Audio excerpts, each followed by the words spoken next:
since the passing on of the chairperson of the Casino Board, Mr. Ainsley Moos. I was privileged to know him not only in his capacity as chair of the board, but also having served with him on the Council of University of Stellenbosch. And I've been deeply touched by his sudden passing. And if it's fine with you, I'm going to ask you, don't need to stand, but if you could just show a little bit of silence, show some respect also to the late Ainsley Moos. Thank you very much. I will give an indication in the moment of silence. So, thank you.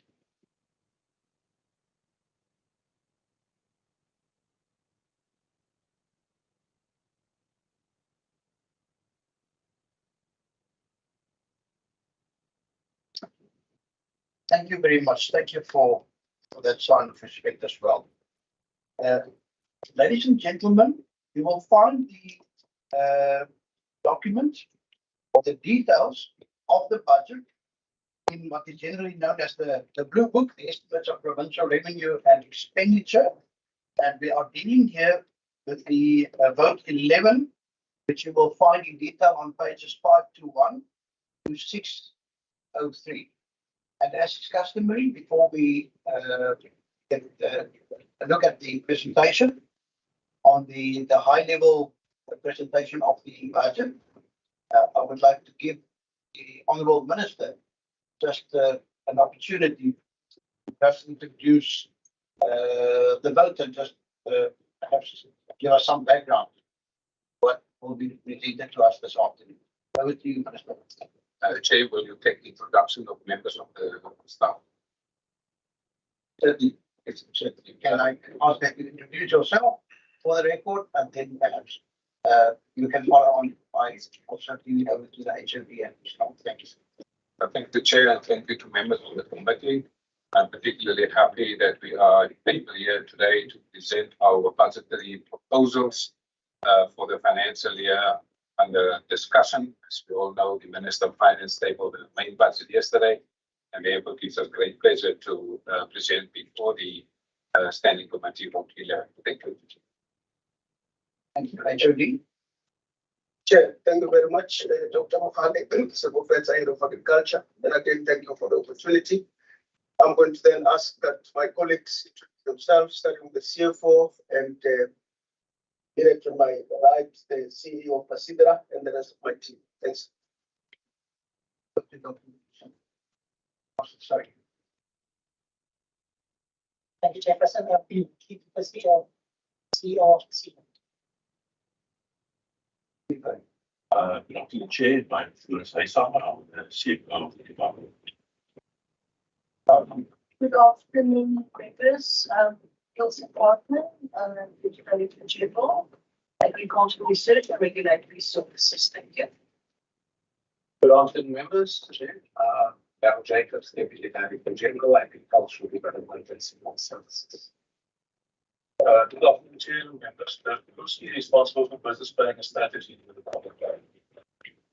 Good afternoon, members. One is responsible for agricultural and economic services within the department. Chair and members, Asia Peterson, responsible for sustainable resources and Thank you. Can I ask that one of you just keep your microphones on? Hopefully it will pick up the voices of those second row. I'm responsible for rural development.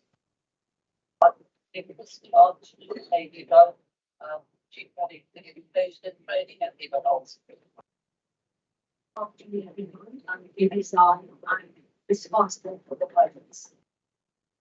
Good afternoon, members. Chair Harris is responsible for department producer support. Thank you, Chair.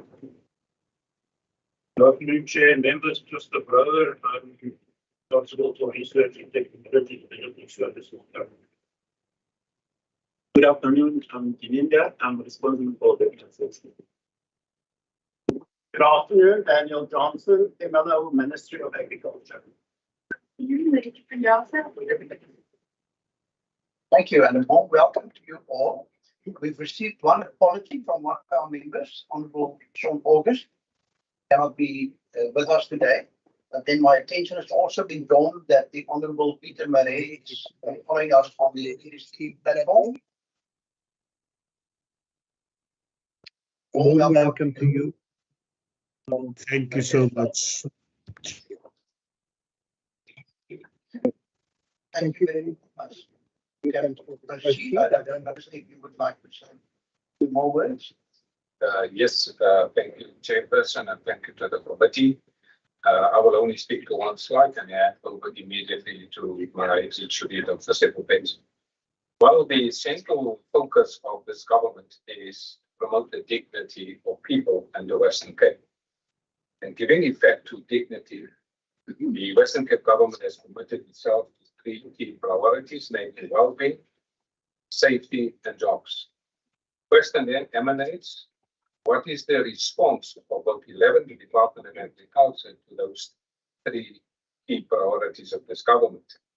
Well, in terms of farmer support, we do that for the well-being of our farmers. As you know, we have the biggest commercial farmers and the biggest number of small-scale and medium farmers here in the Western Cape, and it's important that we care for all our farmers to promote the well-being.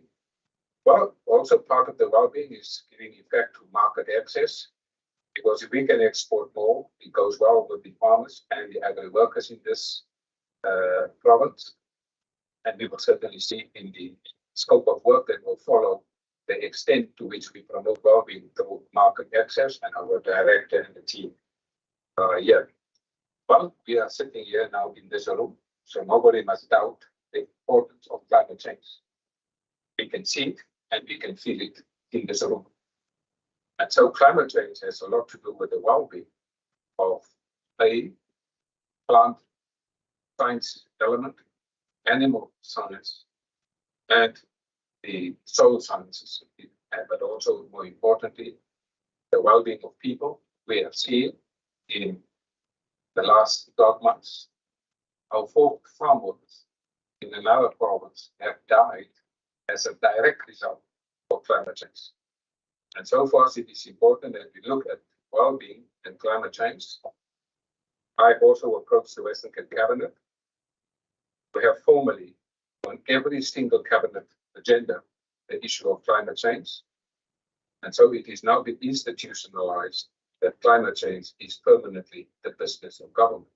We see it, but now we feel it. Yeah.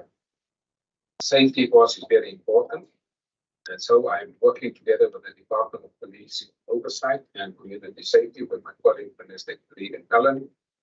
So safety for us is very important in the rural context, but generally in the context of South Africa and the Western Cape in particular, because we believe an attack on the farmer, agri worker is an attack on the economy. So safety is giving effect through the rural safety strategy, and I'm very happy that we are now seeing momentum in that space.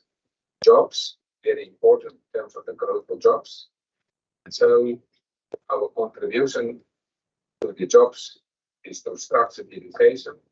We know what the sector needs, and so through structured education and training research, we also look at the cultural training institutes.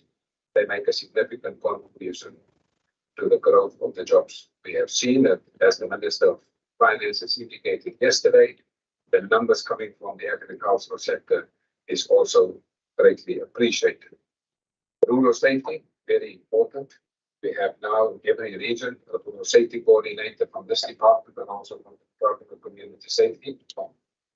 We are seeing new jobs, particularly in the space of climate change, and we will certainly talk about our plans for next month in Provincial. And also market access. We know from the statistical analysis and the forecasting models that if we increase market access by 5% over 5 years, we will create 19,000 new jobs. You will now see a different figure in the documentation, but that was about 5 years ago. So we really appreciate the extent of our growth strategy. But we will see as the presentation goes. Dr. Sebobets and the team will indicate also the sort of global risk. Will also indicate what are the risks in terms of the war in Ukraine, but will also indicate the World Economic Forum's research, what that indicates. And so market access was significantly important, particularly in the context that the United States is now the biggest trading partner of Western Cape province. And we know that 8 of the main export products have an agricultural footprint. So, Chair, I want to leave you with this at a high level, that what we will now present is further technical and operational detail as to how we proceed. But central into this discussion that will now follow will be the issue of climate change, the issue of food security, and the issue of agricultural production and the safety. What this presentation will also do, it will also show the linkages between our key priorities and our programs and the earmark allocations. Means it's priorities from this government, but also the traditional governments. So, Chair, on that note, I'm very happy with your permission to hand over back to the Chair. Thank you very much for that introductory remarks. Judy. Sure. Chairperson, thank you very much. The first slide is really to remind the committee of the importance of the sector. You will see that the sector contributed about 11% into the GDP of the province. As we sit here today, 16.2% of the province workforce is within this agricultural sector. In terms of the footprint in the rural municipalities, this sector is the leading sector in all our 5 rural municipalities, of course. The second being tourism, which of course has an agricultural foundation in terms of agritourism and so on. Minister referred to our export portfolio, 8 of the 10 biggest export products. All of those have an agricultural foundation. 66% of the value of the Western Cape agricultural production is, of course, exported. And we recall also that the Minister of Finance referred to this yesterday, that over 50% of agriculture's exported products from this country come from the Western Cape. We thought it was important to remind the members as to what this sector means for the economy and the people of the Western Cape. The next slide, really in terms of the departmental policy objectives and strategy. And really this is just to reiterate what we've indicated before, that we operate within the risk environment, that is environmental, social, and of course, Minister referred sharply to the climate change, which is here with us. But also the fact that when we wrote the strategic plan in 2009, there was a lot of work around the theory of change, the model of causality that was really developed, and problem tree approach in terms of market access, and a number of outcomes were then identified, and we stuck with those since 2019, and we're still going on up to the end of this term of office. But of course, there were also sub outcomes that were linked therein. I think if you can press again, Florence, the 4 critical things which I want to refer to as the massive transformative purpose, it's really the things Minister referred to. We want to see increased agricultural production in the Western Cape because that we believe will ginger and ensure that we realize what we're aiming to achieve within the growth for jobs economic strategy. Market access is important, that once these farmers have produced, they must be able to sell their products, both in the economy here domestically, but also the export market. Thirdly, important to us is the whole issue of food security, and it does contribute to G4J and the well-being priority of this government. And of course, Minister referred to this extensively, the whole issue of rural safety, which also changes the whole issue of well-being, but also the economy, because business people must feel safe, particularly our farmers and agri-workers in the province. With respect to the next slide that looks at the expected achievements for 2022-23 in terms of the non-financial targets, we presage that by the end of this year, we would be over 93%.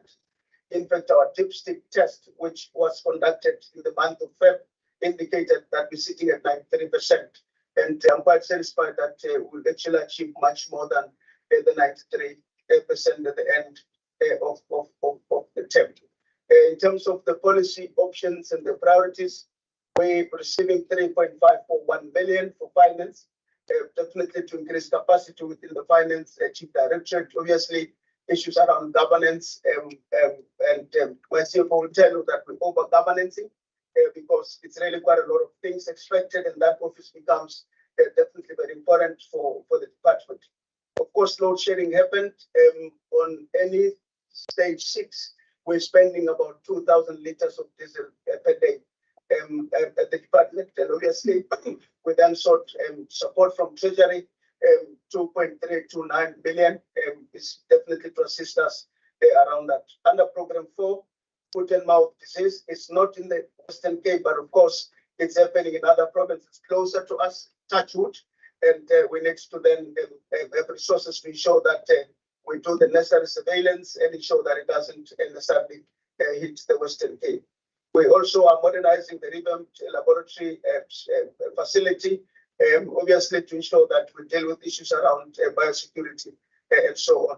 Under Program 5, we do a lot of research. We've got to feed animals, so animal fodder, we've got about 3.3 million and 3.355 million for diesel because we are unable to irrigate our pastures, and therefore we need to then buy fodder to feed those animals. Of course, we could not get resources for agri-processing, but there's an area that, together with PT, are in agreement that we need to pursue vigorously going into the next budget cycle.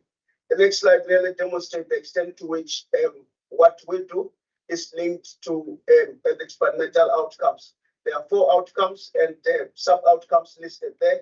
Sector level, 30 indicators, provincially 48, and in total we're looking at 78 indicators. We thought it was important for us to map this because that is really the work that we do. The next slide, it's about the linkages with respect to national priorities, agriculture and agribusiness master plan. Obviously, that has got 6 important pillars, and to the extreme right, we mapped exactly what sort of indicators we're looking at. In total, it's 59. 23 of those at sector level, and 36 is at the province level. We also thought it was important, Chairperson, to demonstrate the extent to which we link into the provincial strategic plan and with its 5 VIPs, and the focus areas are listed there. In all this work is actually work that was started already in 2009. We thought it was important to demonstrate that that link is not lost. The next slide, Chair, it's about the growth for jobs with its 7 priority focus areas. We mapped that in terms of the indicators already in the department. At the sector level, 35, provincially 40, and in total is 75 such indicators that contribute to the growth for jobs priority. And of course, it's important to also note here that the department is responsible for priority focus area number 2, that looks at growth through export and domestic markets. The next slide links to the engagement with the municipalities, and those are really the issues. And in total, we're looking, Chairperson, at about 85 such indicators. Now, I need to indicate that the following slides will be dealt with by Dr. Trotsky. He will deal with the risk management issues. Floris will then look at the budget, and after Floris, the CEO of Casidra will then present the 3 slides of Casidra. Then over to you. Actually, thank you very much. Annually, we look at the World Economic Forum and their risk analysis. And this year, they had a specific focus on South Africa Executive Opinion Survey. And in that, there are 5 risks for South Africa that was identified. One is state collapse, debt crisis, collapse of services and public infrastructure, cost of living crisis, and employment and livelihood crisis. And I think third one, collapse of services and public infrastructure, we are key to make sure that that does not happen. If we look at the 2 years, but let's look at the 10 years expectation from them. And if we look at the top 6 risks they've identified over the next 10 years, then it is failure of climate action, failure to mitigate, failure to climate action adaptation, natural disasters, biodiversity loss, migration, which will have an impact on us, and natural resource crisis. So the other top 10, 6 is in our domain. If we go to the next slide, then What they also look from a resource perspective is to say there can be accelerated climate action or there can be slow climate action on the one axis. And on the other is either confrontation or cooperation. And evidently that quadrant where you talk about resource collaboration is the area where we need to focus. Then on the next slide is just basically look at the reserves, critical metals and minerals. Interestingly, South Africa produces 90% of the platinum group minerals or metals, which is evidently key in climate change mitigation and that whole process. The next slide, we then took those World Economic Forum risks, what has been identified as a provincial risk, and what is now a strategic risk register in the department, and we've linked those. And what's important is there's a clear golden thread that goes through all of them. The next slide are a number of mitigation steps that we took from the in the department. Service delivery, for instance, partnering and partnerships, working with the private sector. And the previous time we had a very intricate slide indicating that. But the same is for unemployment, mental health, climate change, our activities in that, safety, the minister referred to that, energy security and water security, etc. If we go to the next slide, then what we did is after COVID-19, we took a snapshot and said, how did we as a department respond to COVID-19? Because in none of our lives, we ever had an experience such dramatic and disruptive in COVID-19. So what lessons can we take from that to future to be able to be more resilient in crises that may come? So based on that thing of change that came out of that, we have implemented a number of steps. And one of the steps is a more regular sense-making exercise. So as a first exercise in last year, we invited the Bureau of Food and Agricultural Policy, BFAP, and they completed the report in July last year. And based on that report, we then decided to have every quarter assessment. BFAP does a baseline every year in August, a baseline of what is the expectation given certain underlying variables. And what we then want to do is, at a quarterly basis, how does that change given the changes in our environment? For instance, in August last year, load shedding wasn't at this level that is currently. So we are in that process, and we will, from now on, every quarter around February, March, we will have one report that we intend to include in our APP. We will have another report around June, which we will then use for our strategic planning session, usually in June, July. And the third one in October, November, which we will use to inform our first draft APP that we submit. So that is the way going forward, also to mitigate risk and to include it in our strategic processes. At this stage, I think the biggest implications out of this process is that trade protectionism is on the rise. We know that 66% of our agricultural products gets exported, so we see it now in Europe, citrus, Aqua, in USA, and those sort of things. We can expect that more. Eskom problem remains and only become worse. Risk of unrest in the labour market, high commodity prices, profitability squeeze at farm level is becoming intense. Infrastructure issues remain, and we see tightening feet of monetary and fiscal policy. With that, I want to hand over to the CFO. Chair, thank you. Yes, we have the numbers here. We have the first column, we have the current year, just to get a comparison for the going forward, and then we have the MTEF with those in bold, which is the next year budget, which we have under discussion. And the first one, we do it under economic classification to give you an impression of what's happening there.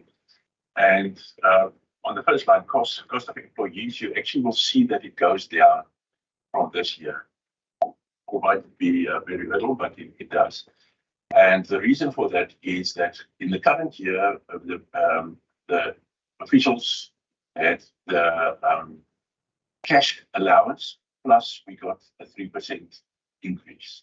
However, the cash allowance ceases as of the 1st of April.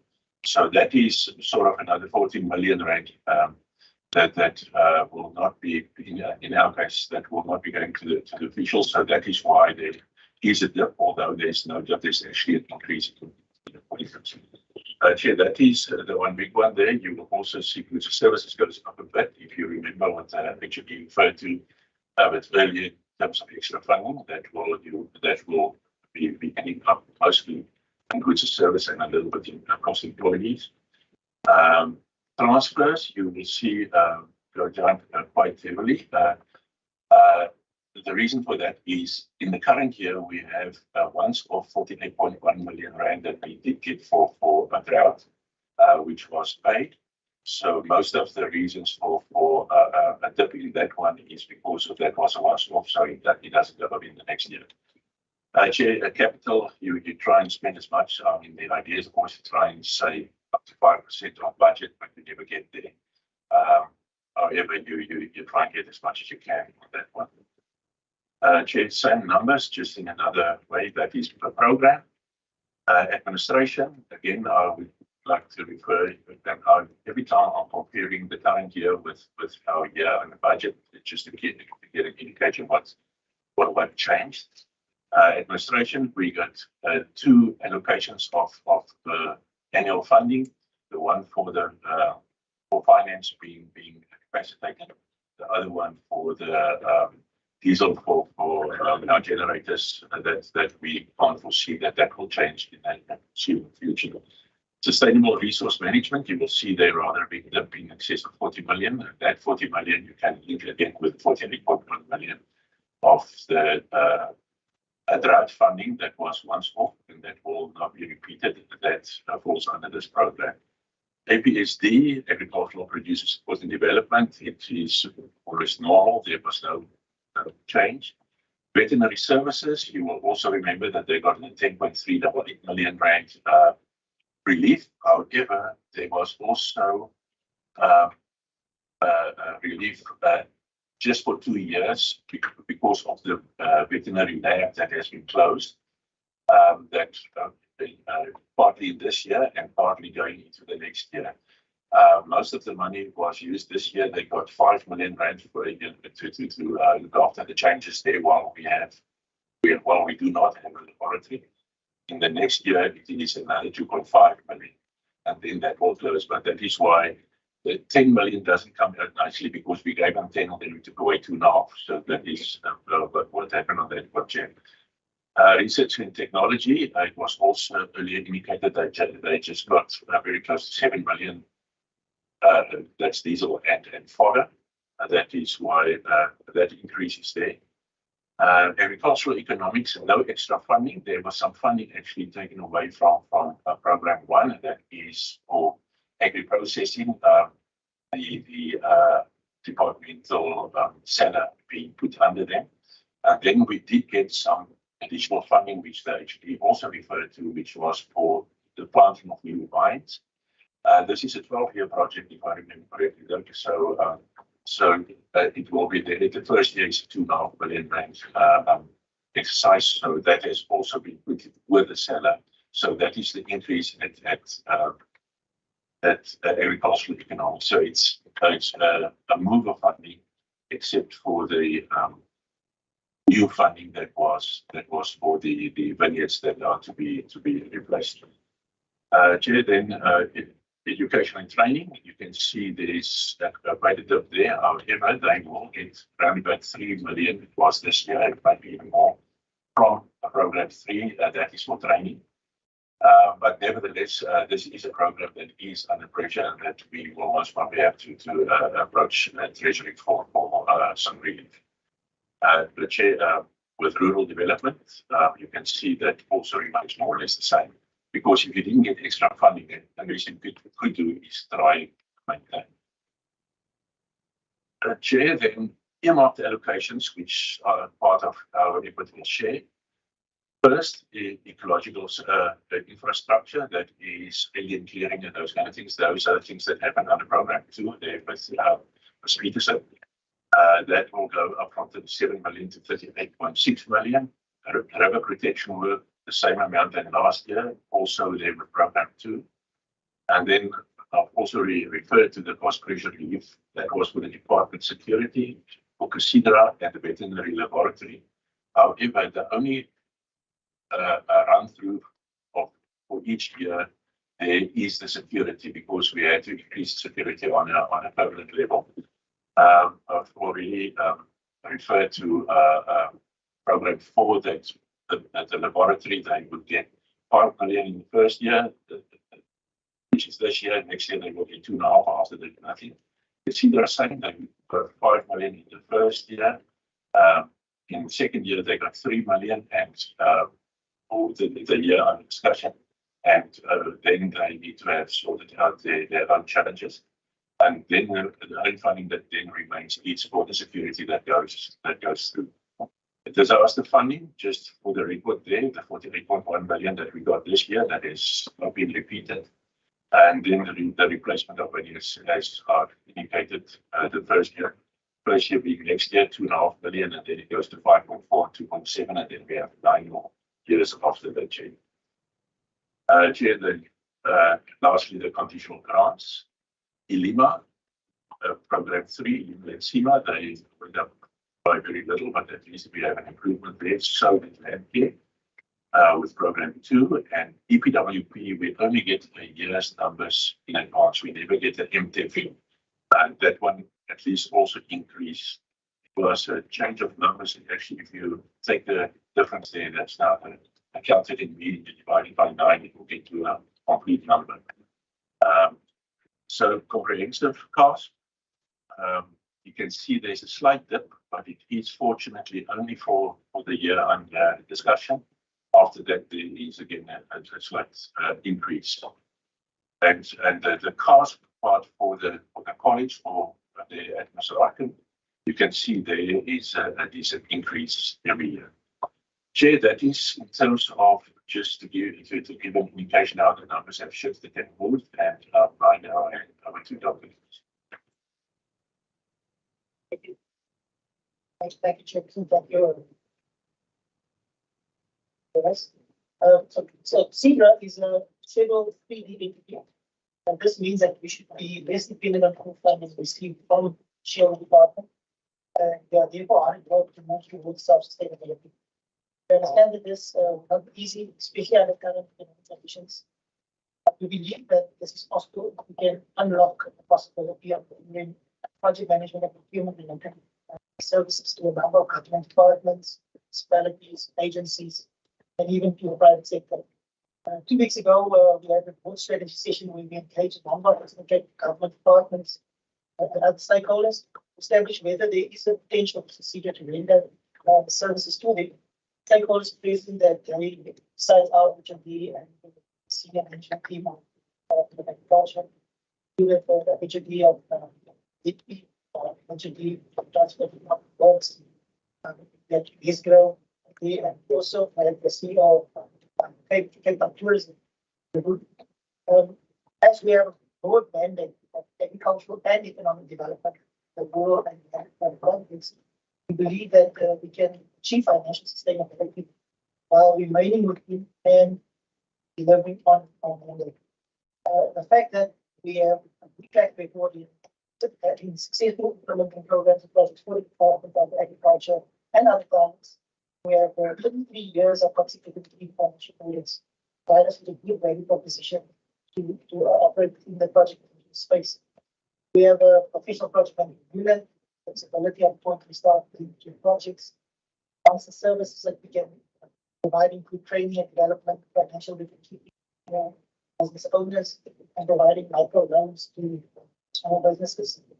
For that, we potentially have to partner with stakeholders such as the TDET, and in fact, we need some cost. We have to achieve financial sustainability. We do not want to lose focus on delivering for our most important stakeholder, which is the Department of Agriculture. So we restructured our operational programs in such a manner that two of our programs will focus solely on projects and programs for the Department of Agriculture. We will then have a program, which will be a program 4, that will focus on new business opportunities, clients, other revenues. So this change in our operating model has been effective. It's now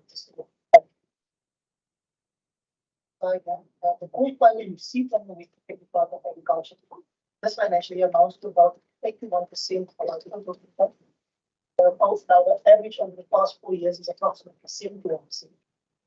Income in the coming financial year, we are looking to increase project-based income by approximately 7 million rand.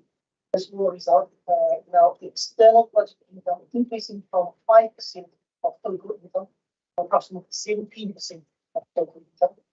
This will then at the same time reduce our food funding as a percentage of total income to approximately 68%. Then, recent cash flow estimates for our current financial year reflect 900,000 cash flow deficit in CapEx for the current financial year. However, cost saving initiatives remains a priority across the organization as we continue to drive towards achieving cash flow break-even for the company for this financial year. So that will be a good shift for us because we've lost a lot of time over the past 2 years. If we can achieve break-even this year, that will be a big achievement for us. The challenge, however, remains to increase the project-based income under the current economic conditions. As mentioned earlier, we are looking to increase project-based income by approximately 7 million the next financial year. This will incrementally increase over the following financial years. So we are challenging ourselves to actually increase that project-based income. Changes in budget allocation for the various programs in 2023-24 are due to the restructuring of operational programs, as I mentioned earlier. So you'll see that program 1, for example, will change from 17.8 million to 21 million, but that is because program 2 will change from 8.6 million to 13.3 million, and that will be because some of the projects and programs in program 3 or 4 will structure program 2 now. And in conclusion, we are committed to reaching the financial targets set while continuing to deliver on a mandate of agricultural economic development in a more landfill context, and we will be interested to pursue all avenues to become financially sustainable. Thank you. Yeah, the last slide is really everything we spoke about. The biggest threat facing agriculture today is the energy crisis. And as we sit here, food inflation is over 13.4%. And a lot of our people are unable to afford the food that is available in the market. I think that's the big one. But it also compromises the quality of our products because the value chain cannot be guaranteed. Cold chain, I beg your pardon. Once farmers harvest, they need to sustain a certain level of temperatures before the products exit to our market abroad. That's the second challenge. The third one, obviously, irrigation is taking a big knock. These machineries were never created for stop-start, and they are now having to stop-start at a frequency never imagined by those who designed them. And of course, our operating model remains that of partnering with the private sector to ensure that we're able to do what we need to do. Climate change is sharply on our agenda. The minister referred to the challenges. I mean, I saw some videos last night of Cyclone Freddy that is happening not far from us. And if anybody ever doubted climate change, I mean, that's real and that is here to stay. Something that is sharply focused upon is the issue of biosecurity and the foot and mouth that is everywhere in the country, but the Cape provinces. And with the rest of the other provinces, obviously the Capes, the Northern Cape, the Eastern Cape, we're doing all we can to ensure that it doesn't come this way. So that's really what we wanted to share in this presentation. Chairperson and members, thank you very much. Very much. Thank you very much, HMB and the others that we entered. Honourable members, over to you for questions. I already sent communication from Honourable America, Honourable Maran, Honourable Michael. Thanks, Chair. Yeah, I just mentioned to the minister earlier that this budget was delivered yesterday. I got home at 8 o'clock last night after the budget committee meeting. And I got home, it was load shedding. And the electricity resumed at 10. And I had to be here at 8 o'clock this morning. So didn't have much time to study the budget more intensively. And the minister's reply was that it's designed that way so that we could go easy on the top of this little bit. And I hope that you will experience that too. So, Chairperson, shall we stick with 2 questions at a time, or shall I go? Yes, I propose that we rather go to questions, then perhaps a second or third round of questions.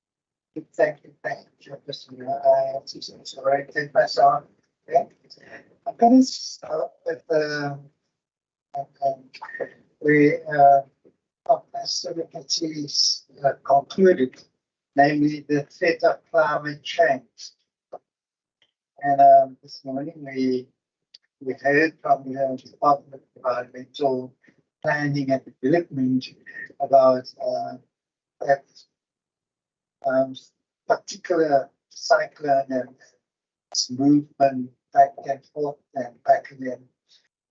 But I think it is also being sort of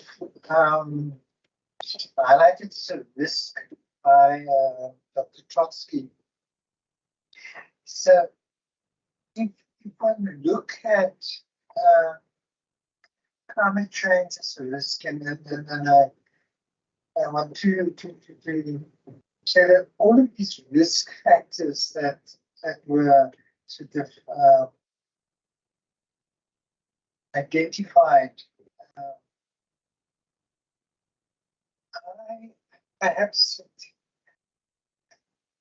I'd like to get a sense of what would be the probability of those individual risks come to pass during the Western Cape. What's the probability?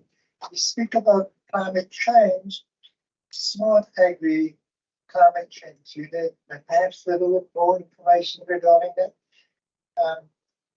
Another risk that we have within society is social unrest due to the collapse of the state, food insecurity, and all of these other. So maybe, Chairperson, I'll just get the perhaps degree of likelihood that some of these risks will be visiting us within the next financial year or the medium term that we're referring to. And then my second question, Chair, is related to water security. We learned this morning the Department of Environmental Planning has also appropriated amounts for water resilience and water security. We know that the Department of Local Government does the same. To what extent do we bring all of those various pockets of endeavors to attain water security together so that we have not a fragmented sort of approach towards securing a much needed resource? And then last, this is for 2.5. Okay. In terms of energy security again, said 1.1 billion rand had been sort of appropriated for energy security in the Western Cape. and half of that has been warehoused until certain projects will come on board in terms of developing the capacity to roll out those kind of projects. So,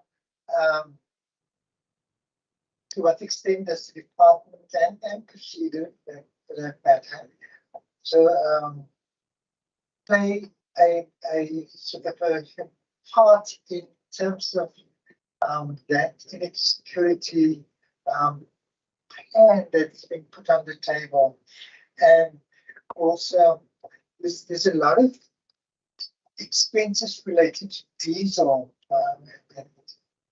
and we have to a certain degree facilities where we could experiment perhaps with renewable energy and experimental farms, etc.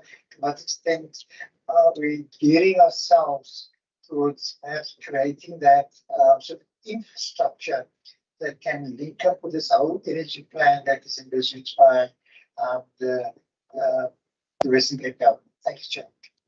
Honourable Medica, Honourable Maran, anybody, and I also recognize the end of Honourable Maran online. Thanks, Chair. We can sit on these. All from America, that's they have spoken to climate change and the effect that it has, especially on agriculture. Speaker, may I address you, Speaker, Chairperson? The quality of the sound is such that you hear every 5 words a person say. It was impossible for me to follow you. I know Mr. America spoke very long, but I didn't hear a thing he said. So if you'll excuse me, sir, I will be leaving the meeting. I hope you don't mind, but I can't hear anything. It's a very poor line.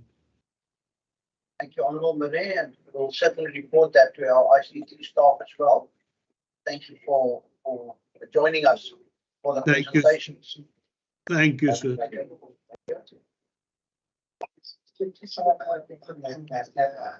If Honourable Marais experience sound quality, what would be the audio capabilities for listeners to, on YouTube, perhaps just quiet like this. Honourable Marais, proceed. Yeah, also business. Another way, those were set. Was the notice that I received said the first year. I might have considered joining informal. Because I've traveled 150 kilometers to get there. The same. That we have also spoken about Cyclone Freddy. It's not. On page 5 to 5, the last paragraph, and that paragraph spoke about animal, for the Western Cape, second half, the exports, 2021, 1.8 billion rand, injuries of I think 12% from 2020, meaning that the agriculture is strong, healthy in Western Cape. I understand we have everything. I'm going to continue asking this question. Now, later, we see that how much black farmers contribute to that figure. How much black farmers contribute to that figure. Whether it's 1%, whether it's 2%, if we know what the figure is, it's low. What we're going to do to make sure that there's an interest when it comes to what black farmers contribute to that figure. On top of that, we see that we speak about the Western Cape. We live contrary to what peso, the storm agriculture sector in the Western Cape also supports the minimum wage that came into effect 1st March I hope so. Because last time you proposed in the manifesto minimum wage, which is equal to the holiday pension. At that stage, it was 9,800. Then, say, on page 539, also to use support and development. Speak about 17 black farmers will get support. I'd like to understand the type of support. Also, maybe MEC, HOD, there was a program that deals with 50 farmers from small one states to commercial. And we know, say, a year or two back, that a number of them have qualified for all that particular program. We know some of them basically refuse go of that particular program because if they push off, qualify as commercial, they will not get that agricultural support that others will not. I'd like to understand whether that 50 won't pull that program, whether they complete that. In terms of the 70, we'd like to understand type of support also. The visits, 3,600 visits. When it will be 2024 financial year, what will it entail? That visit, but also the 3,000 support to households. What that particular support will entail. Thank you. On my. Thank you very much, Chair. Chair, my first question, I noted that the budget is quite aligned with GPG, which is encouraging, but I do note it hasn't yet been completed, and so I wanted to get an understanding of whether there was an anticipation that the budget would be changed in future based on a table GPG. Then my second question, Chair, is I did note that the department is using 2,000 litres of diesel a day. It's a lot, and I can't imagine how much that is in rand value. So I wanted to ask on that whether green alternatives were being looked at for future, and also just get an understanding of how the 2,000 litres are used, where they're used. Thank you. Thank you. And then from my side, I see the agricultural education and training budget increased by almost 11%. And someone said that you highlighted that and said that maybe other funding required. So just from you, how are you going to manage that decrease in available funding? Where normally we think that education and training are very important aspects, and particularly when it comes to an unequal society, training can really play a huge role in equipping people to lift themselves up and improve the conditions of themselves and their families. And then perhaps you could just give us an indication of agricultural conditions. Said that there was a drought relief. It's my impression that on the west coast, northwest coast, that we've been experiencing below average rainfall. It's the first time in many years that the Glen William Dam did pull up. And my question is just, has the drought been broken? Do you foresee that we will have to apply again for some drought relief? Or what is the current situation in terms of agricultural conditions? For that, over to you. Thank you, Chair, and thank you to members of the committee. Many of these are technical questions, and so the department will respond to most of them. But I think there is a question about what is the probability of these risks materializing. In terms of risk analysis, we normally have high risks, medium risk, and low risk.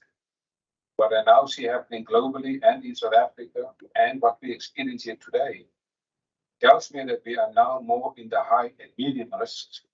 And in terms of the probability, I would say in the 60 to 70% probability. Why?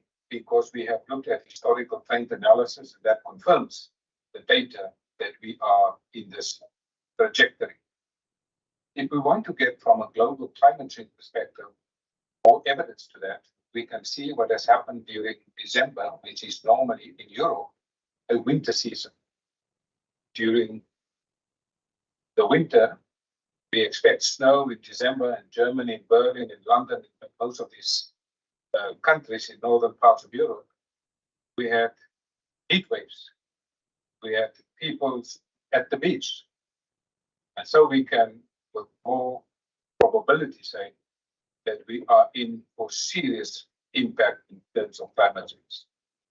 There was also, Honourable Member, America also asked about the water in Durban.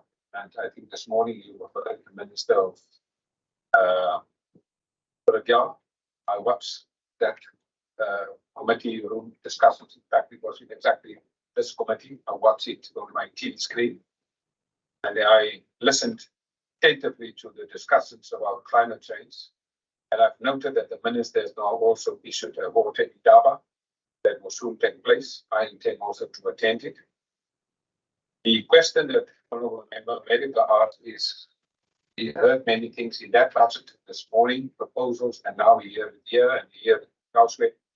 Back during the standing committee, I also tuned into the standing committee of the Department of the Premier and Constitutional Affairs. And in that committee, the issue of climate change was also referenced.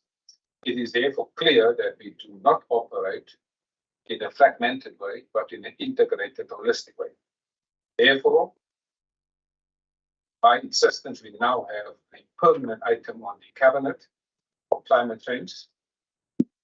We will now also, my proposal is that we establish an interministerial committee on climate change, given the severity of the crisis, but also given the high levels of probability in terms of these risks materializing. Based on historical trend analysis, we are certain that we are having to do more. Obviously, we cannot say here that we absolutely 100% working in an integrated manner. But I think that the needle is turning in that direction as you proposed. And so our department, particularly Sustainable Resource Use Management, work very closely with the National Department of Environmental Affairs and our local Department of Environmental Affairs. So I think, given the important role of water for agriculture, we have to do this. And I'm so particularly happy, as the Minister has indicated this morning in that the same standing committee that you chaired.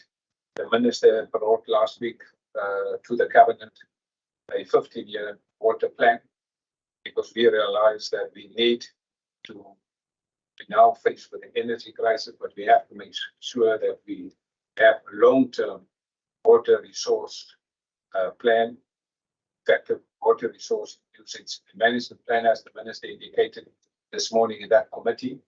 There are also analyses that were done by every single municipality in terms of their water resource capabilities. And certainly we will be working very closely with them. And whenever there is a water resource discussions, this morning the HOD has informed me that he has also asked some farmers to also attend the water in Durban, and he has already been in touch with Peter Barnard from the Department of Local Government. So I do think from an integrated, holistic approach, this is the need of turning in that direction. And I'm happy because with limited resources, the HOD used the word earlier in his presentation, collaboration and partnerships. I think this is the direction. Honourable Member Maran, very happy that you are here this afternoon. I know 150 Ks in the N1 from where you live to here in this heat. It's quite something, but we always appreciate your critical lens, because the sharper the critique is, the sharper the defense. Not sharper the defense, because we must rather deepen the research. So we welcome it. We are not scared of it. We in fact encourage it. But Honourable Member Maran, the double heat wave that we've seen in Europe is something that we have seen here in Limpopo and in Mpumalanga, there were double heat waves. I'm always saddened when a farmer or farm worker died. We saw what happened last year when four farm workers died in that heat, given the focus that we have on dignity and well-being.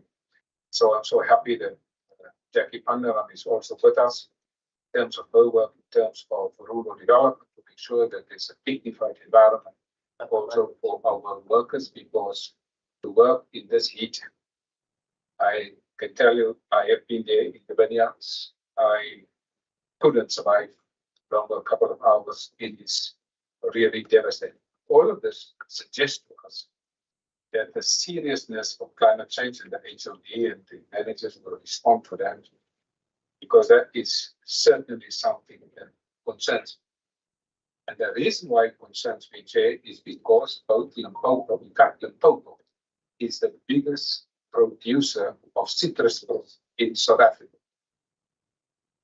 Then Mpumalanga, and then the Western Cape, we are the third biggest producer of citrus. Why is this important from a global climate change perspective? Is because South Africa is the second biggest exporter of citrus fruit in the world per volume after Spain. And I think what we are now seeing is that even companies from Spain are now buying citrus farms here in the Western Cape. So we are concerned about these impacts and also the way things are going in the European Union. But I will leave that to the colleagues to answer. Honourable Member Maran, you did also ask about the number of the black farmers, the 17, and the type of support, and the how much black farmers contribute.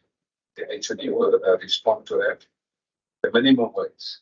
I think what is very important, you have seen that we have started this presentation, but that we anchored this presentation in something. That something was on the far left. That far left speaks to dignity. And anything that promotes the dignity and the well-being of farmers, farm workers.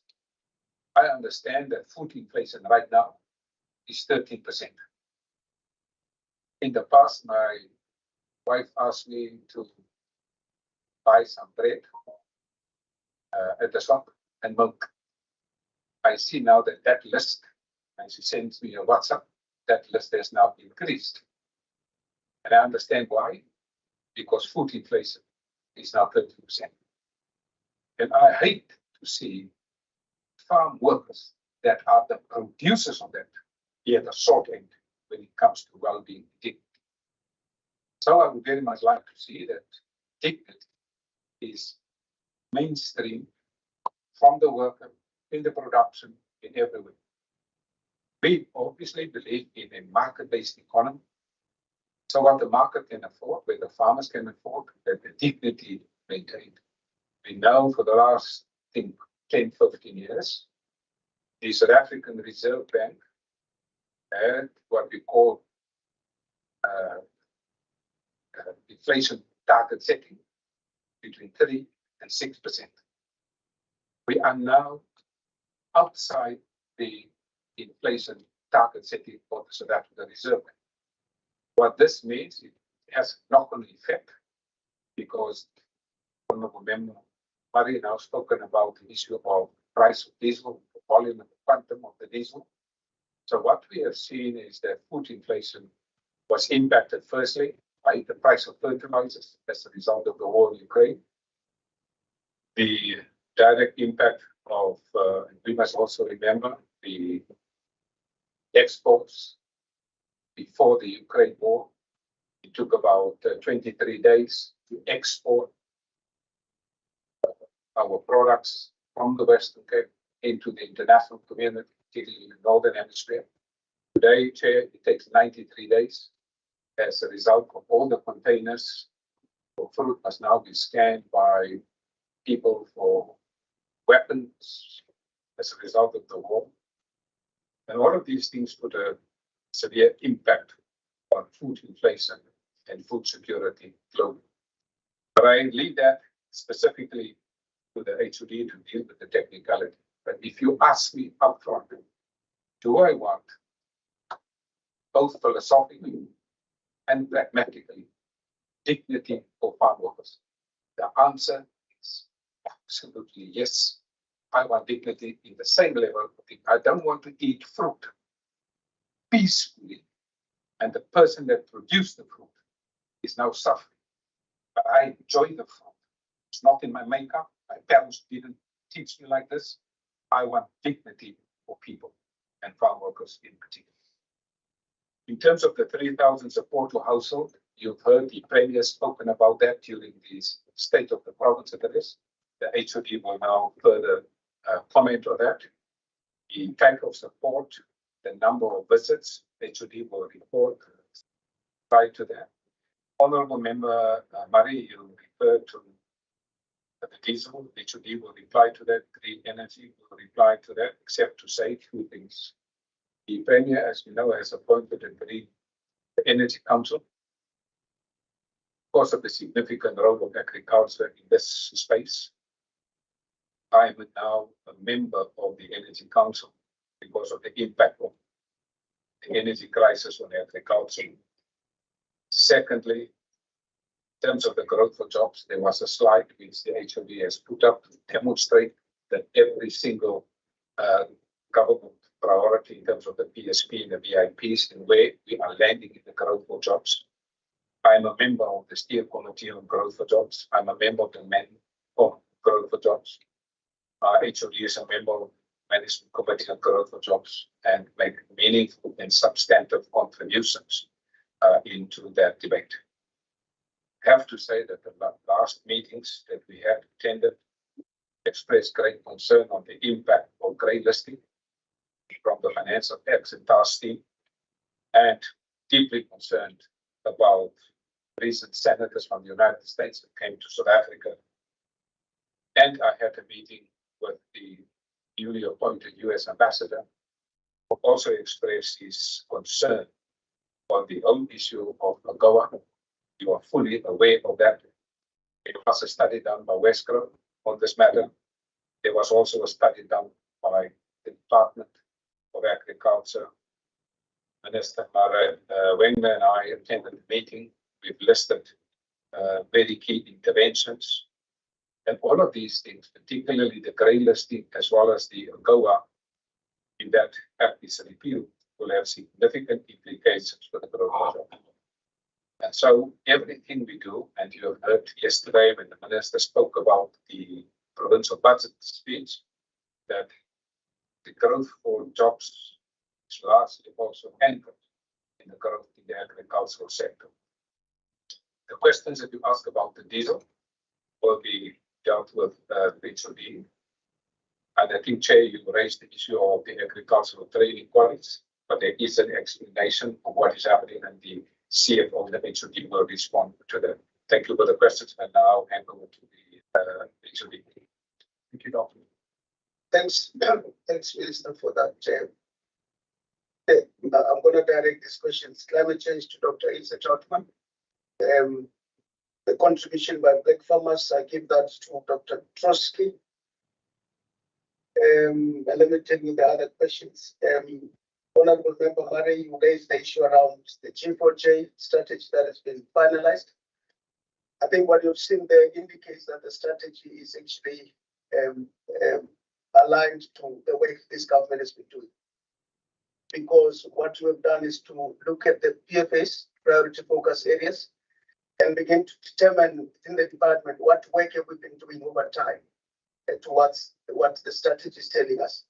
So what we've done is to pull that within our existing, if you like, indicators. And I think that's important because it demonstrates that the strategy and the work this government has been doing is not far off. It does show that indeed we've been doing some work, but we now need to just concretize it and pull it into what we call now priority focus areas. So that's really what we've done. And if you look into the budget, there's hardly any new money that is coming to implement the strategy. But you can see in terms of the projects that have been identified, some work already has been happening to support those priority focus areas. Your concern is actually mine, that we're spending 200, consume 200 liters of diesel for any stage 6 per day at the department. And that's really because of our locality, where the farm with so many data points, biological animals, assets we need to protect. If there's load shedding in the middle of the night, I'm required as the accounting officer to protect those livestock. And so that area, Elsenbeck and all our farms need to be lit. And there is a huge energy master plan for Elsenbeck that looks into the green solutions. And that plan would actually require us to invest about 200 odd million rands. So it was actually submitted as part of the long-term plan to look at green solutions to ensure that we don't continue on the trajectory of diesel. In fact, earlier today we had a discussion if there's a shortage of diesel in the country, the first department that will get diesel is the Department of Health, which means all of us would have to be on the back foot to ensure that people's lives are looked at. And that is why it becomes therefore important for us to look at those green solutions. I must indicate that later this year, in fact, I think it's in the month of May, Minister will convene an energy summit to begin to engage with stakeholders to look at those green solutions to ensure that we are able to win ourselves from these diesel issues. Of course, you also know that in terms of market access, there's a lot of requirements in terms of those that we sell to that we need to look at carbon emissions and so on and so forth, so that it's some kind of a double whammy that it becomes very important for us as a sector together with the farmers to look at those key solutions to win ourselves off from this issue. On the issue of whether we have gotten off drought, in fact, the modelers chairperson are telling us that 2024, again, we're going to be hit by yet another drought. So that's what we're preparing ourselves for, because the reality of the matter is what Minister referred to, the probability is quite high. We've got drought, we've got floods, we've got fires, we've got animal diseases, we've got so many things happening. So we need to then prepare ourselves. And Ilse will talk greatly around the smart agri and the work that we do. 3,600 site visits. It's really the advice and the visits that we conduct to farmers across the province to advise them on how to farm, what to farm, market access issues, and record keeping in terms of getting them to keep records that will enable them to become bankable in the future, so that they don't forever depend on the state, because as you all know, the state has got no money, and therefore this grant funding that has been dependent upon by many farmers is becoming a real challenge. With respect to the 3,000 food gardens, it's really the vulnerable households that we support with food gardens across the province. And of course, I'll be the first one to agree that that is actually a very limited number, but obviously that's what our money can buy. And that is why we then engage with the private sector colleagues and other NGOs to actually assist in this area of work to ensure that less people are dependent on the formal chain, which becomes a big issue because they haven't got the ability to access what is available, given that our food challenge is really the access issue. It's not the food availability. Flores, if you don't mind, I want you to talk to the budget issues around the college. But if you look at the annual performance plan, although the budget has gone down, the targets are actually staying the same. In fact, in some instances, we're stretching them because we're working with others in terms of getting the private sector to bring resources. In fact, Ilse told me the other day something that we still needing to concretize. The industry is committed to employ lecturers and pay them at the college, and that shows you the extent to which the farmers and the commodity organizations are willing to work with us to address the issue. So I'm going to ask Ilse to respond, and then Derek and then Flores. Thanks, Chair. So much, Chair and members. Climate change is real, and I don't have to tell you that. So it's very difficult to make assumptions without a solid base of science and data. And that's the basis we operate on. So we started off in 2014 with the smart agri plan. We completed it 20 months later in 2016, and it also included a status quo assessment of the climatic trends of the next few years. Now, we had an evaluation done on the smart agri plan as one of the departmental evaluations to point out areas that we can fine-tune if we can use the word. But we also indicated in our management improvement plan as one of the 7 recommendations that we seriously have to revisit the climatic trends, because what was data-based and evidence-driven in 2014 to 16 is not relevant in 2021 anymore. So what we did is we did a study. We asked the University of Cape Town's very expert group to do that for us. The report is available on more than happy through you, HOD and Chair, to make it available to the committee. It is a very good report, but it's got some aspects in that makes you want to run away. And the biggest operative word is extremes. We will see extremes. I mean, last week we were all telling one another, in actual fact, on Saturday we were all telling one another, winter is coming. I mean, look at today. It is a change in extremes that we cannot predict. Last week, the rain in Oudtshoorn, I mean, the standing committee was in Oudtshoorn. You saw that beautiful farm. In 30 minutes, we had 90 millimeters of rain. The water went right through that seminar room where you had your meeting, and 30 ostriches died due to the rains. So we're dealing with a gradual increase in temperature as indicated in this report, the latest one we've done. But over the last 30 years, the temperature is going faster to a more heated environment.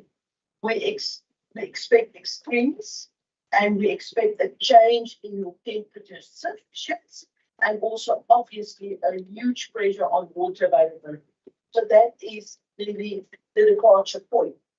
So what are we doing? I think within the department, we work very closely with the program research, with the program Sustainable Resource Use and Management, to look at a holistic approach to climate change, not only from the adaptation side, the mitigation side, but also the risk reduction side.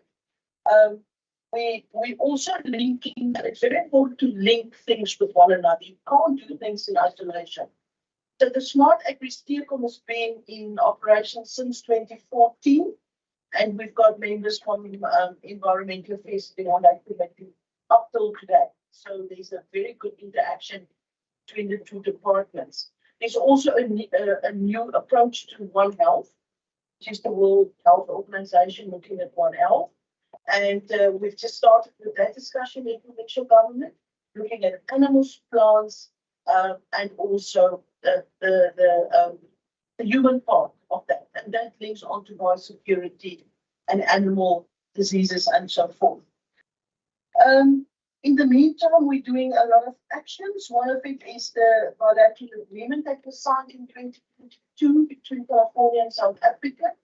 We fast-tracking some of the actions there to such an extent that we will a delegation, two people from our department, one from local government and one from DP, will be leaving in June to California to look at possible collaboration on a deeper level, but also it was the brainchild of Minister to look at Mediterranean climate agriculture tasking. All the countries with the Mediterranean climates to sit together and see how we can learn from one another and really put forward a more global collective initiative in that regard. And we might be so lucky in November to go to COP28, where we will meet some of those partners. So that would give us really impetus on our own initiatives. At the moment, at Legal Services, we've got the draft MOU between our department and BP and local government policy signatories with the newly formed University of Stellenbosch School of Climate Studies. And that will give us access to postgrad students we can take our research portfolio also forward. Because we do not have the capacity, we don't have the money, but yet we can look at clever plans to take our agenda forward. The last 2 points that I would like to comment on is the youth summit. I think we should not leave youth out of this whole climate change equation. We had a very successful youth summit last year. This year we will take it out in July to most of the Oudtshoorn, because those young people are really begging to become climate change ambassadors and also take climate change deeper into their communities. Minister mentioned in April 25-26, we will have a multi-stakeholder dialogue on climate disaster solutions. And we want to move away from relief. Is a disaster, we give relief. We want to go to resilience and risk reduction. We know our farmers have done sterling work the last number of years, dealing with the disasters coming their way, the extremes. What do we learn and how do we take action forward? So in a nutshell, Chairperson, I think we're doing a lot in space at the moment. We're fast tracking when we can. We bring in global expertise. We partner. And I think there's also a big pot of money internationally for climate change. We just need to go and get that money, and that would also fast track our initiatives with new money coming from global climate change funds. So I hope I cover all the bases. Thank you so much. Chairperson, thank you very much. Before I go to the black farmers, I just want to add what the HEP has said and share some very good news with the committee. Actually, last night we connected our second block to the solar, to the PV project. So as of 8 o'clock this morning, we've now got 2 blocks that is running on PV so that we can take out the generators. And what we are also doing is in that block is our fridges, or pressed fridges that runs at -80 degrees. And the routers for the computers and things like that, that need to be on 24/7. So what that means is we can now, after hours and over weekends, we don't have to run that generator. And before the end of this month, or by middle of next month, we want to have another block connected. So that means that all those officials that cannot, that must be at Elsenburg to do their work, can be there, and they will always be live there. So they are progressing that way. To come back to the number of black farmers, the bad news is that we cannot give that number. At this stage, the registration, title deeds, and ownership is run by the Deeds Office, which is a national mandate. So we do not have access to that information. I don't think it does exist. Also, if I talk about ownership, and as soon as you run into a company or a joint venture or a trust or something like that, how do you get information on the access of the rest of it? What we do know is that there are actually more people, more black-owned farms than we suspect. For instance, I know that in Valley, just outside Stellenbosch, owned by Patrice, said he's not somebody that got any resources or any support from us, so he's not on our database of farm support. And in December last year, I actually, on a Saturday, on a Saturday I go to a wine farm. And one of the wine farms I went to is Borgenhof, just outside Stellenbosch. And when I sat there, I ran to a guy with the name of Salman Kaji. So you know, was from Western, etc. He's actually now the general manager of that farm. And the money for that farm was provided by a group of investors from Sasquatch. And now we come to the question, should we spend our scarce resources on determining what apples, what farms are owned by black farmers, or should we actually spend our scarce resources on something like market access support, supporting our clients to be better producers, because that is what we do. For that, we have spent a lot of time and energy in design and intervention to support those people. We have now twice did an evaluation of how successful the interventions are. And we, this year, in the 2024 financial year, we will be doing the third iteration to evaluate our success rate in terms of how we support the black farmers, but also the market access program that we run, which to a large extent also focused on getting access to these farmers. I think what this was whispered in my ear is what I should also mention is that all black farmers, the wine and the serious fruit industries are also in the export market. Those products that are being harvested inevitably end up on the export market. To perhaps not the answer that the member wanted, but that is the answer that we can provide with that. Thank you. Please allow me to Flores and Darren on page 539.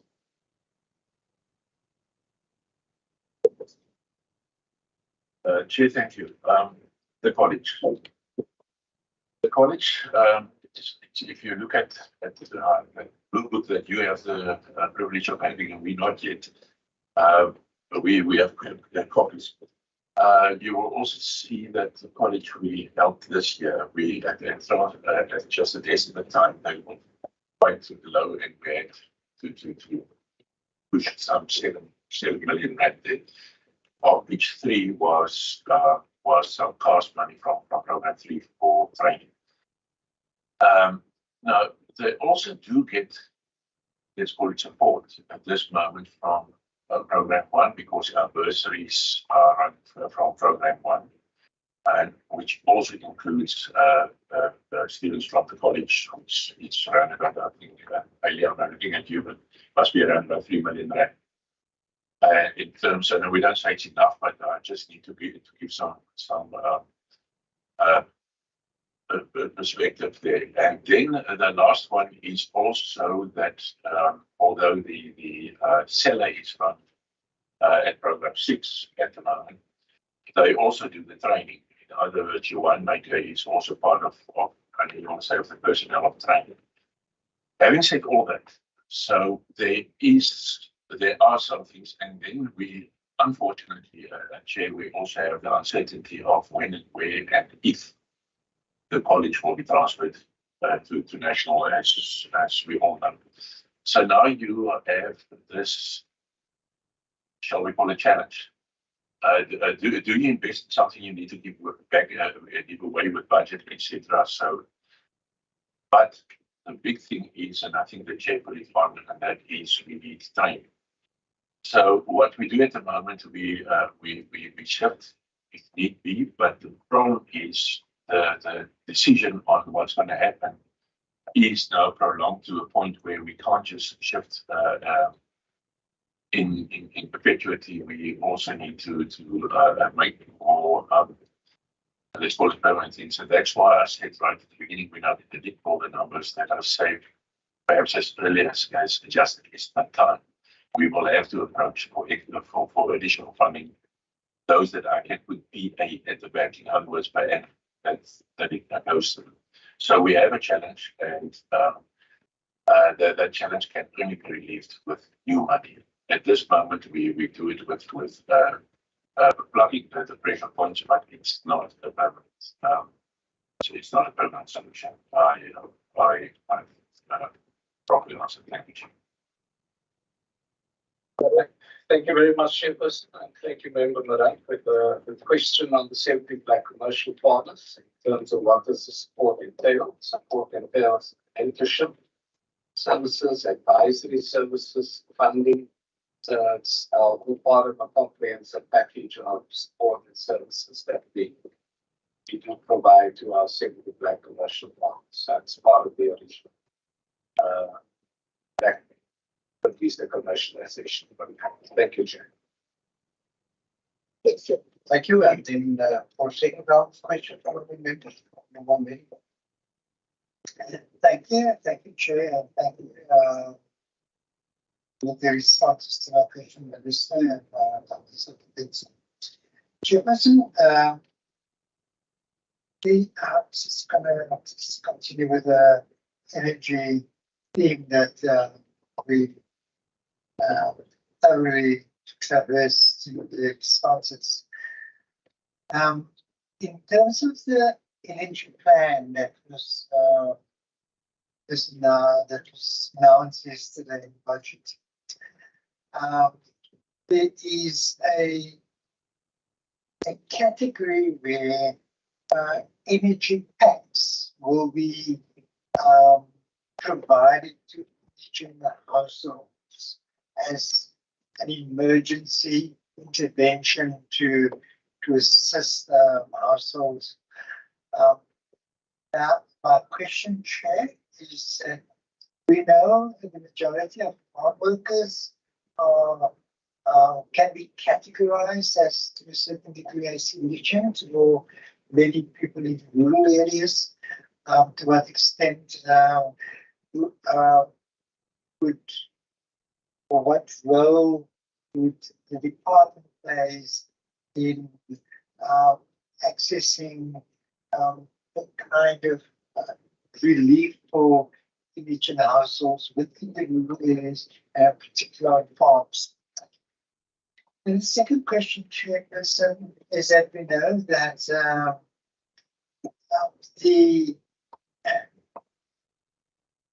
export or import requirements of the European Union is sort of rather, put it this way, protectionist in the sense that additional cold chain requirements are imposed or expected of our citrus producers, and information that is out there is that there's engagement with the European Union by virtue of the Department of Trade and Industry, etc.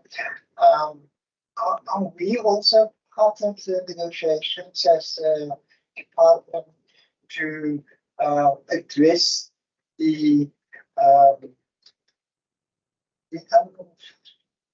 unfair culture requirements that's expected of our producers? And then, Chair, to give it up to her. Thank you, Chair.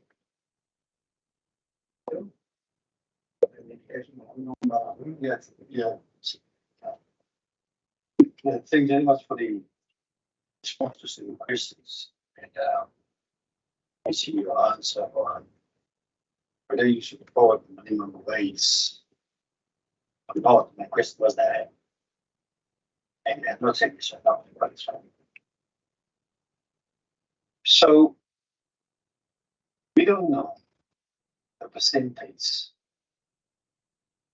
black farmers contribute 51%. We also don't know how many black farmers are in the farms.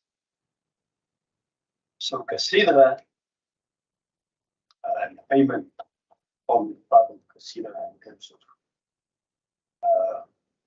contribution support. I think it's 150 up to money cost funding. Then who will you support with that money if you don't know?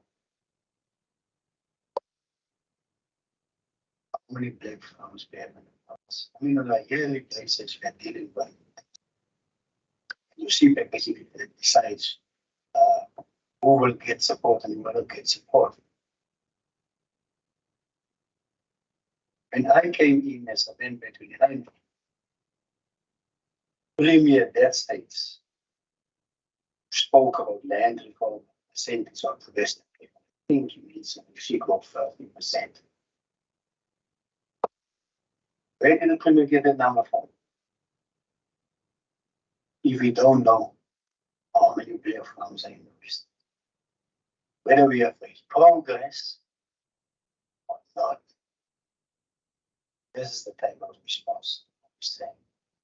Spoke about consider in money in terms of cars. Let me see. And if you look, for instance, on page 149, the police budget, there's a program that speaks to safety partnerships.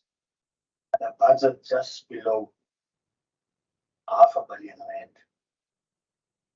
You think that 120 million rand for agricultural support is enough? Do you think that we are addressing the issue of the root of crime? But my belief is the root of crime and joblessness and unemployment contributes to that. Whether we spend our money correctly or whether we should throw those basically create jobs. And we have agreed over the last year or two that the sector that will create the most jobs will be agriculture. The only way that we will create jobs is when we invest in agriculture. The national government has committed itself to spend 3.5 billion rand in the next 5 years when it comes to water infrastructure. Water infrastructure. You know, on the 10th of February, the Provincial Dam, by the Minister, it will create opportunities for, say, 70% black farmers or black businesses. It will create between 5,000 and 10,000 job opportunities, and it will unlock 5,000 acres of agricultural land. With all of that,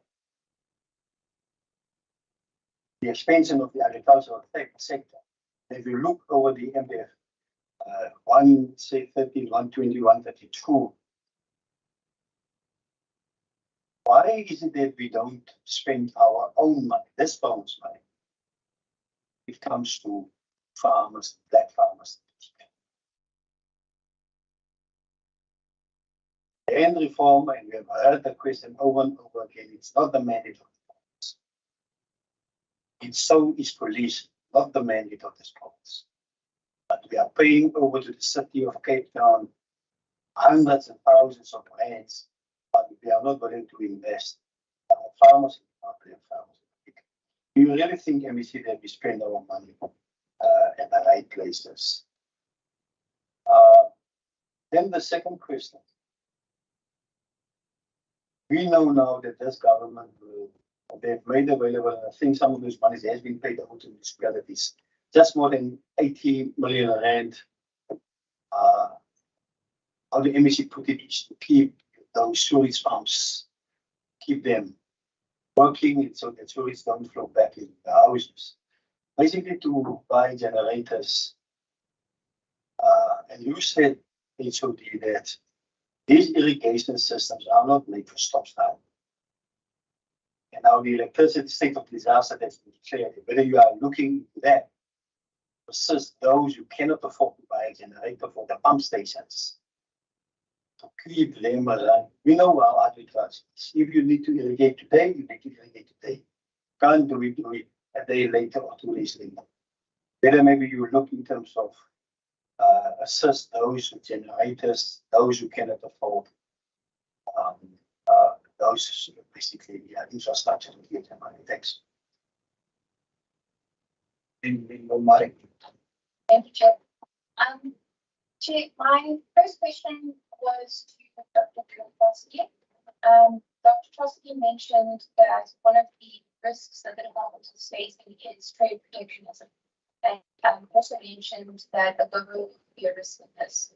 From my understanding, AGOA isn't necessarily a risk of trade protectionism, but it's more a consequence of the national government's stance in relation to the invasion, illegal invasion of Ukraine.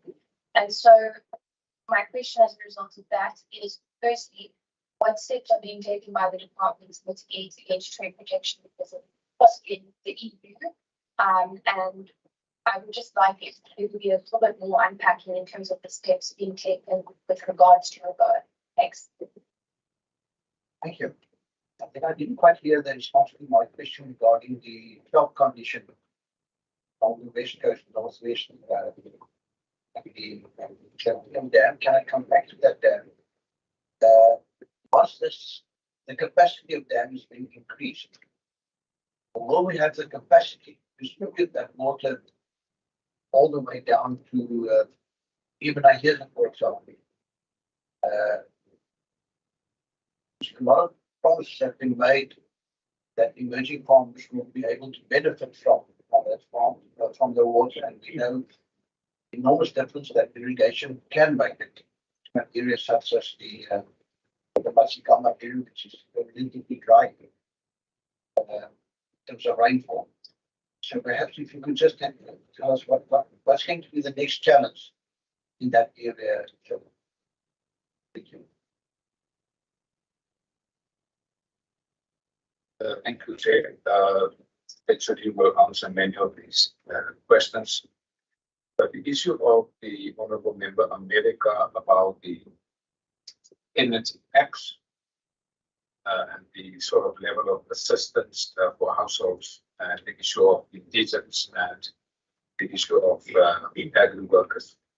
The energy tax is another form of distributive policies. Whenever you have distributive policies, you have to sharpen your criteria of allocation. And so through our Directorate for Rural Development, we normally do surveys of agri workers. So we know exactly where the need is from our own data, as Dr. User Troutman indicated. We look at data and evidence and based our policy interventions on that. And I'm certain that the department and Dr. Jackie Vanderam will look into the distributive policies and engage with the Energy Council in this particular regard. And also certain that Dr. Sebo Petsa will raise this at the Energy Council. But we will certainly make sure that our agri workers get their fair share of those facts. Grant funding, actually, the CEDA will answer that in terms of the criteria. But Honourable Member Maran will appreciate that the last quarterly labour survey into jobs in the South Africa indicated that 169,000 jobs were created in South Africa. And out of that 169,000, 167,000 were created in this province. So 2,000 jobs were created in the other 8 provinces, and 167 out of 169 were created here. So we do agree, and we thank Honourable Member Murray for the statement that she issued in this regard. And this is where we agree with you. You create jobs, you get people into work, get them out of crime, get them into dignity, into well-being, caring for their family. So your assumption that we must get people more into jobs is the correct assumption, and the evidence is in the quarterly labour survey. Honourable Member Maran, I think we also agree with you on the impact of load shedding on irrigation farms. I went to the Koo Valley, which you know. There was one farmer, black farmer. He was also a recipient of the blended financing fund. That's now the FNB, as I like to joke, my wife's game. And the jobs fund, as well as water and the department. And I went to visit him because he was now a recipient of that blended financing scheme. And I went there to see what is he doing with that blended financing. And he showed me where the money is going to build the dam. I also did ask him, I want to see what is the impact of load shedding on the irrigation. So he took me down, good quality. Apples is also there, beautiful. And he showed me the devastating impact of load shedding on irrigation. He said to me, he don't know how he will cope. and he planted apple trees there that will also produce apples in the next 3 year cycle. And I am deeply concerned some farmers are spending 1 million rand on diesel per month. These are not mega farmers. Mega farmers are spending 1 million rand on diesel, some per week, some per day. So I do think this is really very devastating. And you are also right when you have this based open farm. You know what I'm talking about. Take the note. Yeah, this is there. Sorry, I was in a Makolan this weekend. I saw some photo images of what happens in load shedding. Where the water is running, boom, great. Sorry, green, load shedding, just color the table brown, green, brown.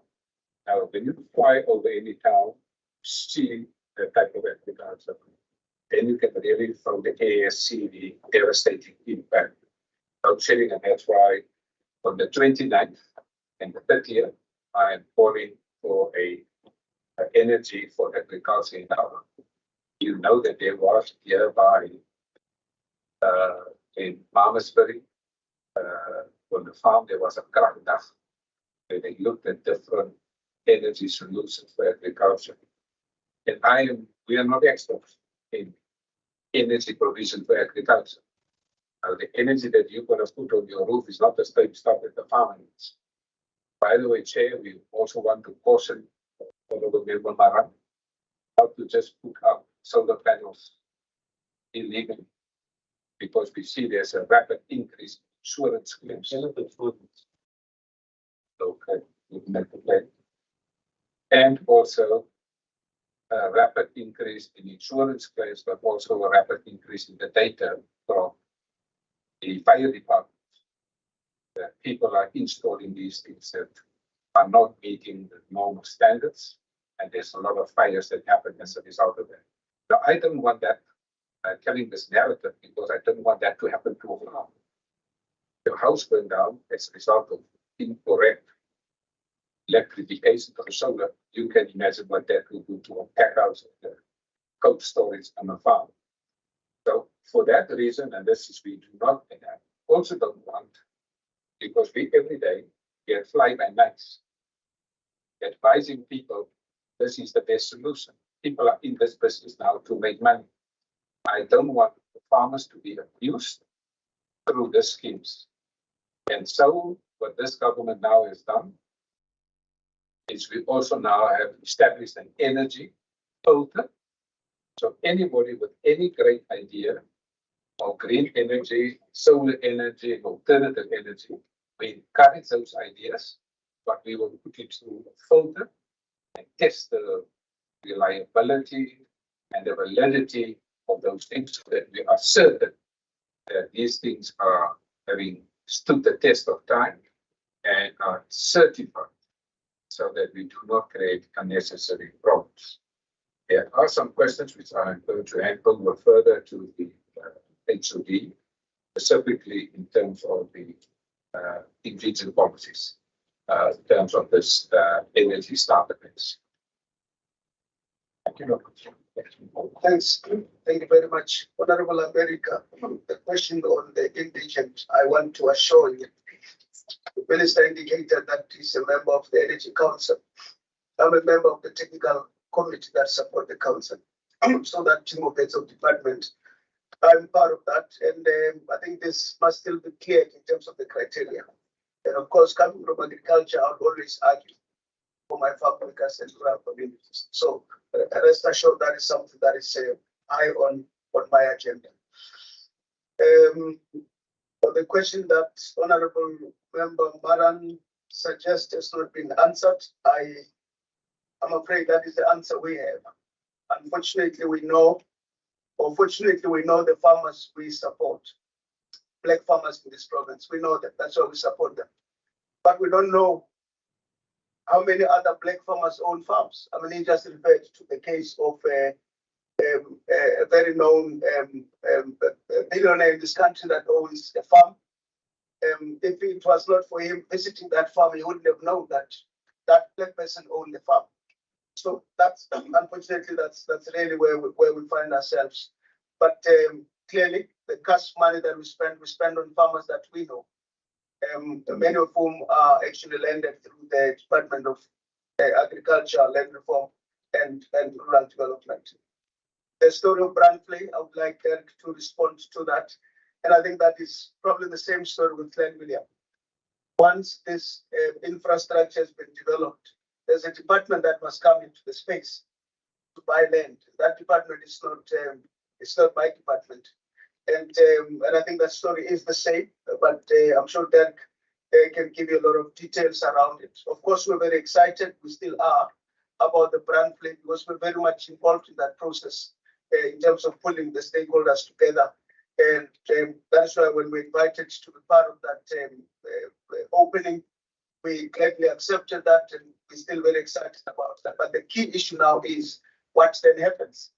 Because some department, and in this case it's agriculture, land reform and rural development that must acquire land so that black farmers can access that water. The good thing though is the farmers in that area are already engaging and determine the extent to which that water could then be released. So I want to ask Derek to respond to that.